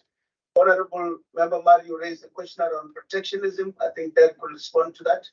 But suffice to say, we throw our input through the Department of Agriculture, Land Reform and Rural Development, because that is the department that is qualified in terms of those kind of engagements. So that is where we throw in our input and we engage as and when we are required to do so. So I'll ask Derek to respond to that. Glen William, Brandplay, protectionism, and if Asian can talk to us about felt condition, because that's the work that we do. Thanks, Derek, and then Asian. Chairperson, thank you very much for giving me this gap, because I can speak for the rest of the meeting on Brandplay. It's a very interesting project. Now, I think the short version of this is in 2015, we identified that particular, the potential in that particular project. And we got in the end, we got 17 government departments around one table because that is what we needed to get that project going. And in the end, the Minister of Finance of this province twice earmarked funding for that particular project to raise that canal and that going. However, we were not allowed because the infrastructure is owned by national government. The province was not allowed to spend its money on that particular project. However, we are very, very excited that in the end, water and sanitation did conclude that work, and in that process, opened the potential. And we are very grateful for that. And I think there is a lot of potential in there. And we talk about with that 20 million rand that it costed to raise that inner canal, we can expect to attract about 2.2 billion rand of private capital in that area at 6,000 jobs being created. To bring that into the Clanvilliam, and we are all sitting with the same problem. We know that canal from Clanvilliam down to Ilmakiasa is now about 100 years old. And every year we sponsor that water use association with an amount of money to maintain that. But again, a new conveyance system or an alternative conveyance system had to be built. That is in the place of current infrastructure owned by the Department of Water and Sanitation. And I don't think we've got the resources or the mandate to build that conveyance system. So that is a problem.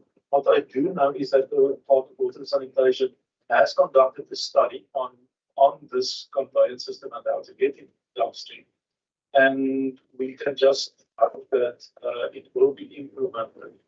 But at least we are involved in, well, we were requested in the previous round to participate in the steering committee of that particular project. In terms of the risk of trade protection and AGOA and things like that, I think what we must realize is that AGOA is not a trade agreement. It's an act of the Congress of the United States. They want to push us into a trade agreement, but that would, in the end, it would be detrimental to South Africa because currently we've got basically free market access into the United States for a whole range of products. If you negotiate a trade agreement, some of those preferences that we have will be negated. So the first price is continued access to the market. What we need to understand is what we can do as a province. As a province, we do not have the power to enter into any trade negotiations or trade agreements. The best we can do is what our vets do in terms of certification of it. But even that, we cannot enter into an agreement with Europe in terms of sanitary and phytosanitary standards. They determine the standards. The only role that we can play is twofold. And the one is both Giva and myself serve on the Agricultural Trade Forum, which is a forum by national government that basically provide inputs into these type of trade negotiations and things like that. So in that instance, we try to push Western agricultural sector benefits and to make sure simple things happen. For instance, the whole GI schedule to the EPOC, we from Western Cape played a very important part in the establishment of that. So although it was negotiated at national level, we pushed from the province society to do that. And that brings me then to the second role that we can play as a province, and that is to support private initiative to get back to use the systems that are created to certain benefit to a certain extent. So yeah, I think that is what we can do. So in terms of AGOA specifically, what we can do, and there again the minister took the initiative to engage his counterpart in California, Secretary Ross, to get her involved in trying to promote South Africa's continued membership of AGOA. So from it, I think the role we can play is behind the screens and lobbying and supporting and things like that. But you cannot enter into any direct negotiations. I trust the chairperson that shall just answer the question. Thank you. Chair, I see. Thank you, Jay. Just allow me to add to what that was saying about the conveyance system that's more than 100 years old. So for the last 10 years, this department has invested about, on average, 5 million for preventative maintenance. But when we base the numbers of breaks or potential break activity, that 5 million actually translates into about 45 million in terms of when a break does occur. And 12 towns are without water. So that's the impact. So although the system is old, we are investing in it to make sure that the kilometers of canal that is vulnerable, that is in Tasmania. Regards to the fall condition, it's exactly what my colleague was saying. It's climate change. So the reality is we see that predictions are that the northern parts of the West Coast will be impacted more severely than any other area within South Africa. And in that northern part of Botswana, we see that the drought is still persistent. With the hot support, we provide for support.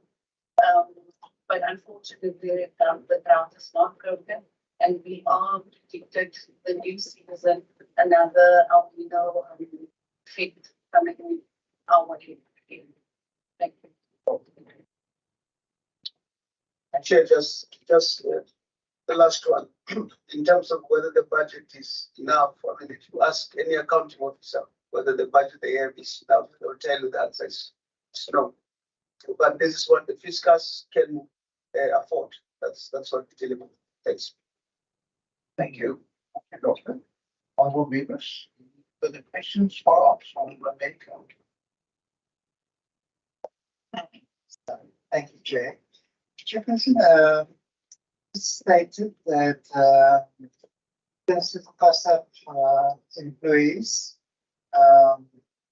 There was an annual increment, and there was a cash portion that was made available previously, and that has been removed. So my question regarding the cost of employment is that we know that the national government has unilaterally determined a 3% increment to employees, and this ongoing sort of engagement with national government to reach final settlement. Assuming that final settlement is above the 3%, certainly we have not, within this particular budget, made provision for that. Where would that shortfall augmented or be done by national? Second question, Chairperson, is for Dr. Du Plessis. In terms of, it's laudable that the objective is to make Casidra financially self-sustainable, to free up funding for other much needed product services, whatever programs. So as part of the overview, Dr. Du Plessis, you stated that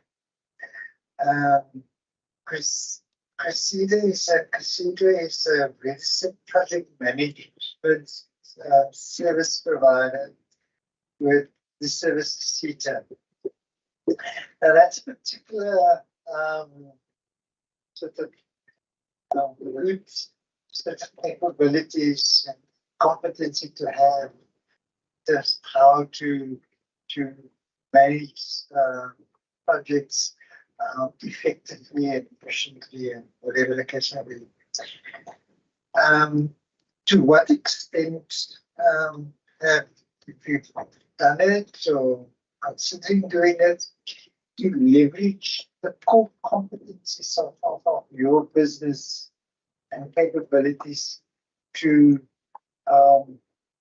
augment or to create additional revenue streams that we may not know of? And then lastly, Chairperson, in terms of especially so research credit with the National Credit Regulator. You're a credit provider. I missed it, Thank you, Chair. Just a little bit of background on the honourable member is currently building a house there, and it's probably looking for something like that. Can I just ask, there is this move that more and more entities should be raising funds to help with the cost, and actually from the training institute side, which we can just hear a little bit more about funding from the National Skills Fund, from the ABC, and so on. How do you envisage performance in that regard? Thank you. Can we pitch out redirecting this question? Sorry, there's another one. Thank you, Steve. I'm not sure whether my question was misunderstood.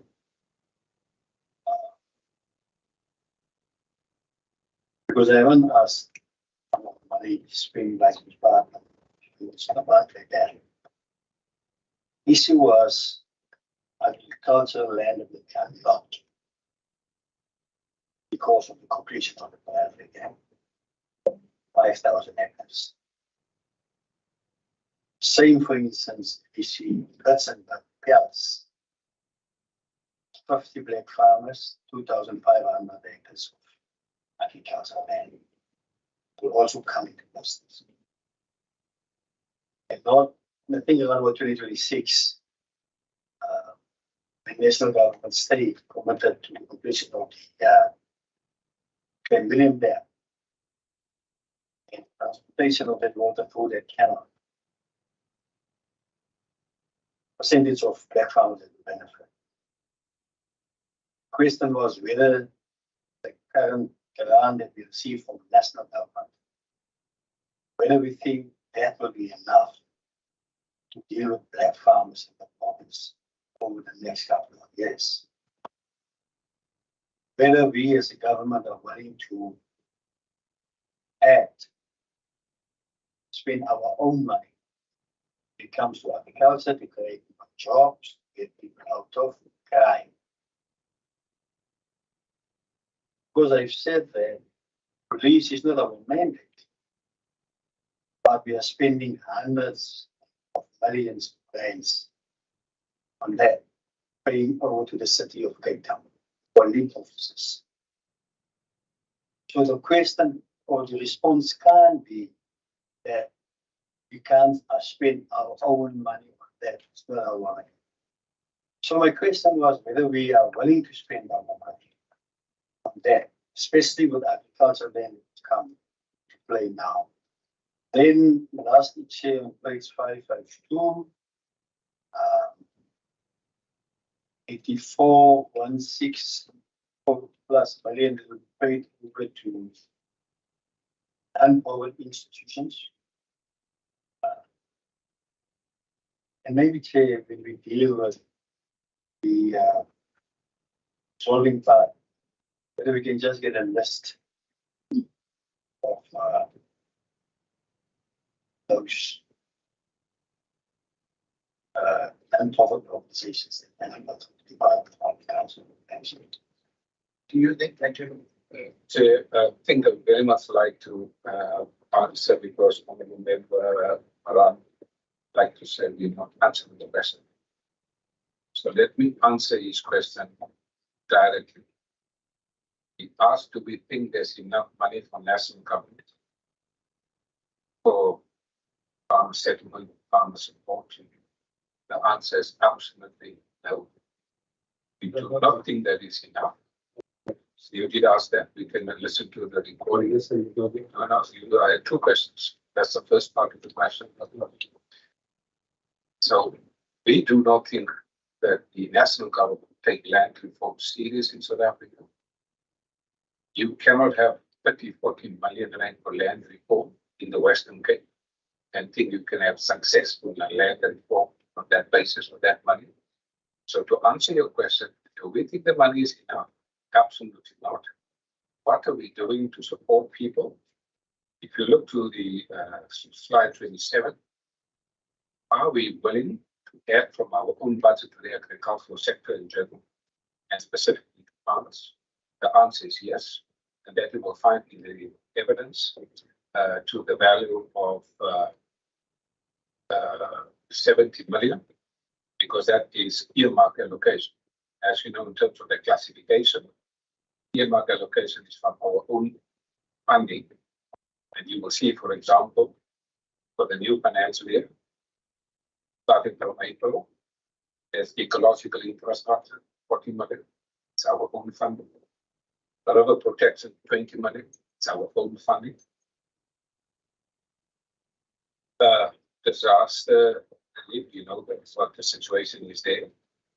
The other one is maybe not that relevant because at the replacement of the vineyards is that.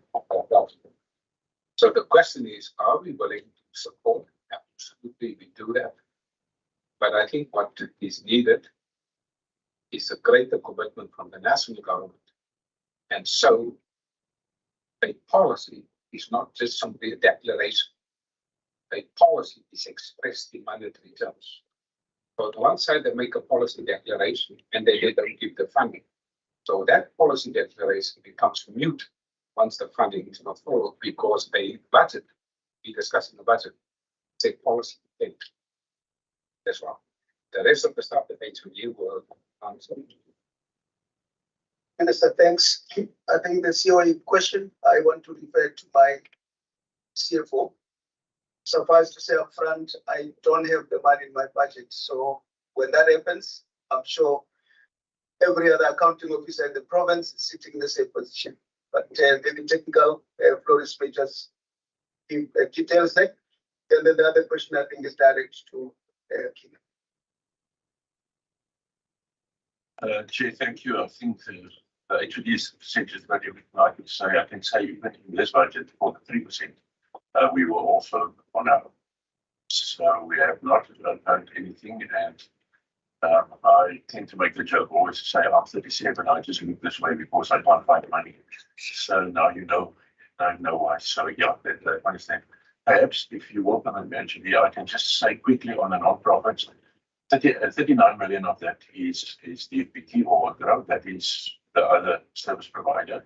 And then 37%, 37 of those are where Ms. Peterson uses institutions like boards, etc. with alien clearing. And the last one is Beacon CISA for the 6 million in program 6, but we will give you the list, but that is what the list will consist of. It's actually short for the product manufacturers. Thank you, Chairperson, and thank you for the question. I think the question was to what extent school confidence is reached. In the past, that was limited. We have, over the past 9 months, external provided to discuss with measuring our actual project management capabilities, and then also to keep our project management systems in place to start gearing ourselves to larger scale projects. Obviously, this is our process. So we are looking to this coming financial year, proceed our budget and looking at targeting additional revenue streams through our project. That's actually what we are actually trying to do now at this stage. Then your question around are we a credit provider? We are. However, what we normally do is in the past, for example, partner with tourism and we can facilitate an evolving loan. Also, we have small businesses that we tender, but we couldn't afford the upfront costs. Like we didn't come to us and we are looking to revive them. Thank you. I promise who's on? I missed that one. Chair, perhaps I can add, we have what we call non-appropriated money that we do get, and I think it was around, and now I'm looking at Ms. Roten again, but it was around R1 million that we did get from, what was it, NSFAS or someone. But we do get some money there, but whether we get everything we can, we most probably will have to invest in or to look into money that doesn't go through the appropriation. So those are things that you will unfortunately not see in this thank you. Thank you. Honourable members, any further questions? One last question. Yes. For the answer to your quick mark, it was no. Yeah. Depending on the interest rates. Jefferson, it's without question that the department is doing sterling work under very trying circumstances and conditions. So therefore, it wouldn't be a surprise to me if we parties from our neighboring provinces, the Northern Cape and the Eastern Cape, would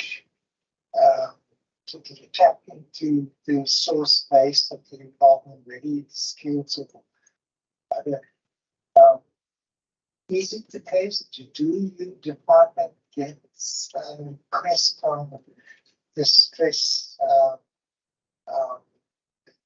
not necessarily farmers, but parties in our neighboring provinces for assistance, and if so, what budgetary pressures would it bring to bear on the department if they should accede to such requests? And if they do exist, what would be the typical request that the department get from either neighboring governments or possibly organized agricultural formations within the agricultural sector?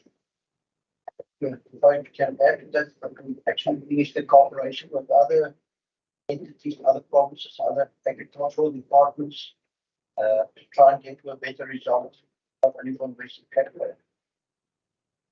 Thank you. Thanks. We are already cooperating with the Eastern Cape and the Northern Cape. Of course, we cannot spend the Western Cape money in the Eastern Cape, not the Northern Cape.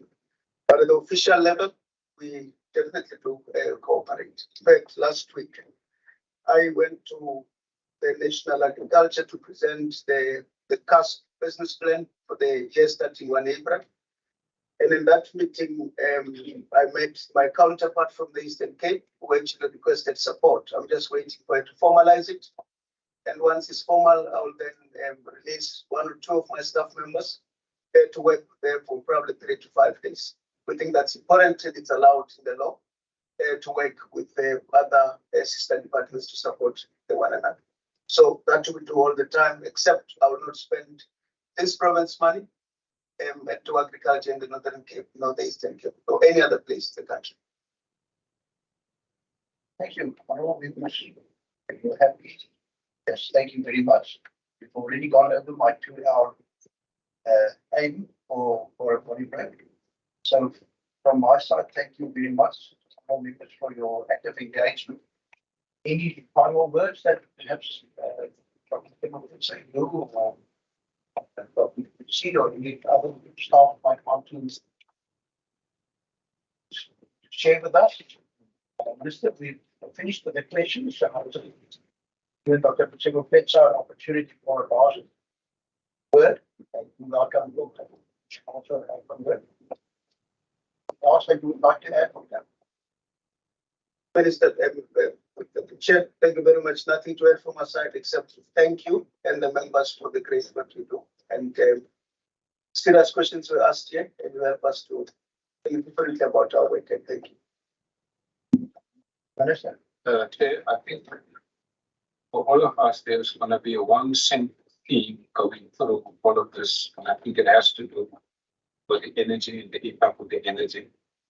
But I think also what we are currently experiencing both here and globally, and if we look at the risk and flourish, actually, and I have this discussion early this morning, is the issue of climate change. So both the agricultural sector will be under enormous pressure, both on the front of the energy and on the front of climate change. But in both cases, both climate change adaptation and climate change mitigation, I can confirm to this committee that both these things get the serious attention that it warrants, and that we will certainly do our level best to protect the agricultural sector from both climate change and from the energy resilience strategy.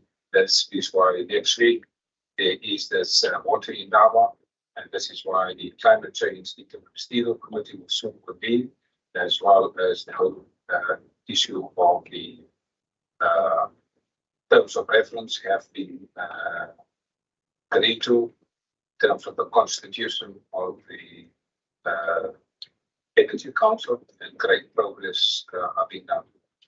In this Friday last week, we have also thoroughly briefed the international community on the issue of the energy, because it is for us important, as Dr. Gibbs mentioned.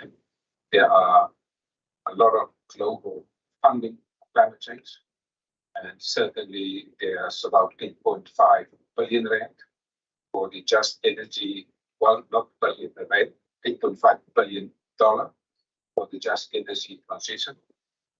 And I will soon engage with the Premier again to invite the newly appointed EU ambassador, because our plan is to access both the climate change global funding, but also funding from the just energy transition, the 8.5 billion. So we are thankful for this opportunity to appear before the committee.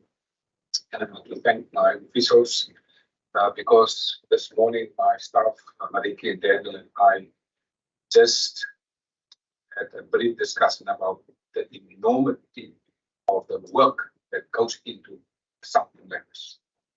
Putting the budget together for the CFO, the HOD, the various program managers, Casita and the team.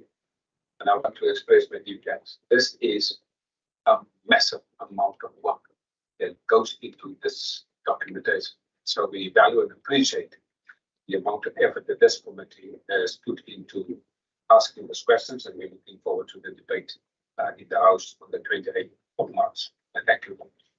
Thank you, Minister. And could you just to great and support.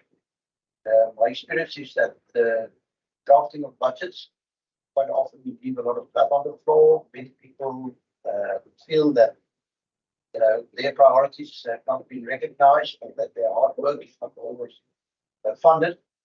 And as you've said, to come to this point is no small achievement. And I want to say thank you very much also for the leadership. We've got the leaders of the department, Katrina here with us today. The leadership that we exercise, the difficult circumstances to keep our staff motivated and to still keep them focused on the outputs. We want to say thank you very much. We will now have a short adjournment of suspension of our proceedings for 10 minutes. There are apparently refreshments outside, and then we will be considering the report on the budget. Thank you very much, and you are experienced.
convene. Are there any votes against? Yes. None? Oh, there. Appointment is already drawn up.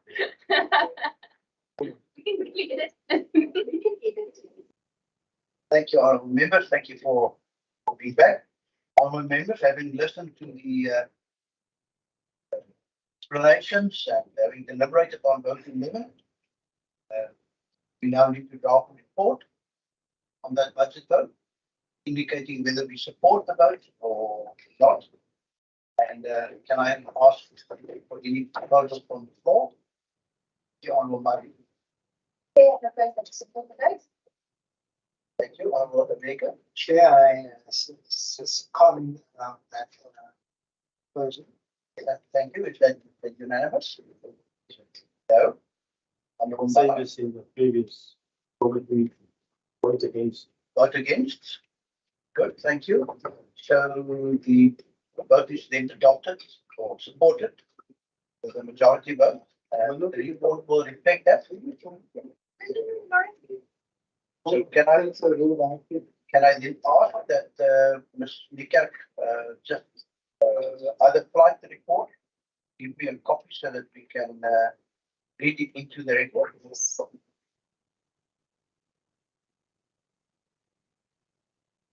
Thank you, honourable members. I'm going to read the report for consideration.